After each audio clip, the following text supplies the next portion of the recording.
अच्छा, मैं ये जो है इनकी ज़रार ने जो बात की है और आपने भी, मुझे तो पता ही नहीं था कि 2018 से अब तक जो रजिस्टर हुए हैं वोट उनमें ख़वातीन ज़्यादा हैं मर्दों से ज़्यादा। That's interesting.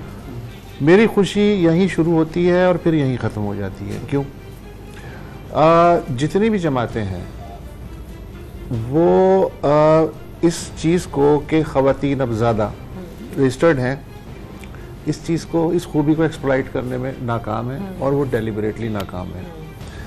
ये जितनी भी पार्टियां हमें बड़े शहरों में रोशन ख्याल नज़र आती हैं, इनका जो खुसूसन खैबर पख्तूनख्वा की हद तक जो कल्चर है, गांव की हद तक, वो बिल्कुल ही डिफरेंट है। मसलन दीर की मिसाल ले लें या इवन सदर्न केपी की मिसाल ले लें, बन्नू और लकी मरवत वगैरह की, वहाँ तमाम पार्टियों का जो लोकल उनके चैप्टर्स हैं उनका इत्तेफाक है कि औरत को वोट नहीं देना है, अगर देना भी है तो बहुत महदूद तादाद में और बंद बंदा के जो है वो देना है।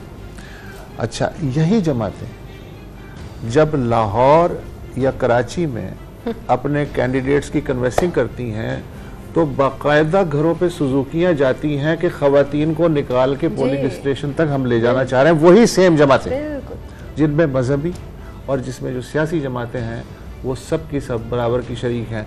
तो ठीक है, अच्छी बात है कि ख़वातीन का इस दफ़ा ज़्यादा रजिस्ट्रेशन हुआ है और कंटेस्ट भी ख़वातीन, लेकिन वो ट्रांसलेट किस चीज़ में हो रहा है, मुझे उस पर कोई ख़ास वो नहीं है।